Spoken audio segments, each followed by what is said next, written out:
ইরানের ব্যালিস্টিক মিসাইলে নাকানি চুবানি খেয়েছে যুক্তরাষ্ট্র ও ইসরায়েল। মার্কিন ঘাঁটিতে হামলার পাশাপাশি ইসরায়েলের গুরুত্বপূর্ণ শহরে আঘাত হানে মিসাইলগুলো। নানা প্রতিরক্ষা ধাপ পার হয়েও আঘাত হানায় বেশ আলোড়ন সৃষ্টি করেছে তেহরান। কিন্তু এবার আরও নিখুঁত ও নির্ভুল প্রযুক্তি পেয়েছে ইরান, যার ফলে আয়রন ডোম কিংবা থার্ডের মতো প্রতিরোধ প্রযুক্তিও ঠেকাতে পারবে না ইরানকে।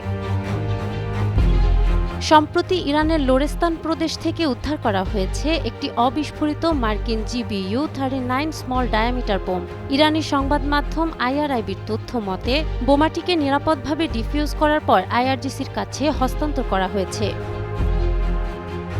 GBU-39 কোনো সাধারণ বোমা নয়, এটি GPS জ্যামিং প্রতিরোধের ক্ষমতা সম্পন্ন এক প্রিসিশন গাইডেড মিউনিশন। এটি অক্ষত অবস্থায় পাওয়া মানে বোমাটির নেভিগেশন ম্যাপ, সেন্সর কিট আর গোপন এনক্রিপশন সিস্টেম এখন ইরানি ইঞ্জিনিয়ারদের হাতের নাগালে।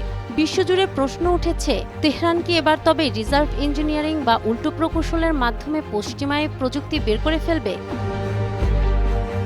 ইরানের অতীত ইতিহাস কিন্তু সেই ইঙ্গিতই দিচ্ছে। অতীতে মার্কিন RQ-170 ড্রোনের মতো অত্যাধুনিক সামরিক সরঞ্জাম ডিকোড করে নিজেদের ড্রোন বহরকে শক্তিশালী করেছিল তারা। সামরিক বিশ্লেষকরা বলছেন, ইরান যদি এই GPS anti jamming technology decode করতে পারে, তবে ভবিষ্যতে মার্কিন বা ইসরায়েলি হামলা ঠেকানো তাদের জন্য অনেকটাই সহজ হবে।